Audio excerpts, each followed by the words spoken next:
It's me Sreerag Bhakthapriyam. Microsoft Excel tip സീരീസിൻ്റെ മറ്റൊരു വീഡിയോയിലേക്ക് ഏവർക്കും സ്വാഗതം. സോ മൈക്രോസോഫ്റ്റ് എക്സലിലെ വളരെ ഇമ്പോർട്ടൻ്റ് ആയിട്ടുള്ളൊരു ഫാമിലി ഫംഗ്ഷനാണ് the family function. The family ഫംഗ്ഷനിലെ ഒരു ഇമ്പോർട്ടൻ്റ് ആയിട്ടുള്ള ഫംഗ്ഷനാണ് ഡി സം. നമുക്ക് സമ്മീഫിനൊക്കെ പകരം ഉപയോഗിക്കാൻ പറ്റുന്നൊരു ഫംഗ്ഷനാണ് D sum. So D sum എങ്ങനെയാണ് അപ്ലൈ ചെയ്യുന്നത് നമുക്ക് നോക്കാം. സോ ഇവിടെ നമുക്കൊരു ഡാറ്റ സെറ്റ് കൊടുത്തിട്ടുണ്ട്. ഇതൊരു കമ്പനിയുടെ ഡിഫറെൻറ്റ് മന്ത്സിൽ കാറും ബൈക്കും വിറ്റതിൻ്റെ ക്വാണ്ടിറ്റി സെല് ചെയ്തതിൻ്റെ ഡാറ്റയാണ് ഇവിടെ കൊടുത്തിട്ടുള്ളത്. സോ ഈ ഒരു ഡാറ്റ സെറ്റിൽ നിന്ന് കാർ എത്ര ക്വാണ്ടിറ്റി സെല് ചെയ്തു നമുക്ക് കണ്ടെത്തണം. സോ അതിന് നമുക്ക് എന്ത് ഉപയോഗിക്കാം? ഡി ഫാമിലി ഫംഗ്ഷനിലെ ഡി സം എന്ന് പറയുന്ന ഫംഗ്ഷൻ ഉപയോഗിക്കാൻ പറ്റും. So is equal to D sum എന്ന് ഞാൻ അപ്ലൈ ചെയ്യുന്നു. ബ്രാക്കറ്റ് ഓപ്പൺ ചെയ്തു. ഫസ്റ്റ് പാരാമീറ്റർ നോക്കിയ ഡാറ്റാബേസ് ആണ്. ഡാറ്റാബേസ് മീൻസ് ഈ കാൽക്കുലേഷൻ നമുക്ക് ആവശ്യമുള്ള ഡാറ്റ. ഞാൻ എന്ത് ചെയ്യുന്നു? ഈ കാൽക്കുലേഷൻ ആവശ്യമുള്ള ഈ ഡാറ്റ മൊത്തം സെലക്ട് ചെയ്യുന്നു. Then comma. അടുത്ത പാരാമീറ്റർ നോക്കിയ ഫീൽഡാണ്. ഫീൽഡ് കൊണ്ട് ഉദ്ദേശിക്കുന്നത് ഏത് കോളത്തിൽ നിന്നാണ് എനിക്ക് ടോട്ടൽ കണ്ടെത്തി തരേണ്ടത്.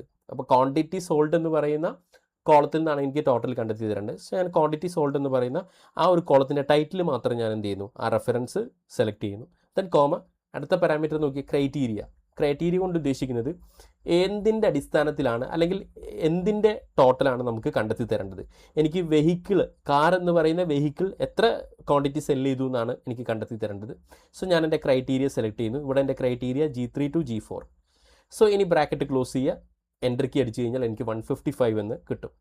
ദെൻ കാറിൻ്റെ പകരം ജസ്റ്റ് ഞാൻ കാർ റീപ്ലേസ് ചെയ്തിട്ട് ബൈക്ക് എന്ന് ടൈപ്പ് ചെയ്തിട്ട് എൻ്റർ കീ അടിച്ചു കഴിഞ്ഞാൽ ഈ ഒരു ഡാറ്റാ സെറ്റിൽ നിന്നും ബൈക്ക് എന്ന് പറയുന്ന വെഹിക്കിൾ ആകെ എത്ര ക്വാണ്ടിറ്റി സെല് ചെയ്തു എന്ന ഡാറ്റ എനിക്ക് കിട്ടും. സോ ഇത്തരത്തിലുള്ള ഇൻഫോർമേറ്റീവ് വീഡിയോകൾക്കായി നമ്മളെ ഫോളോ ചെയ്യൂ. So keep watching. Thank you so much.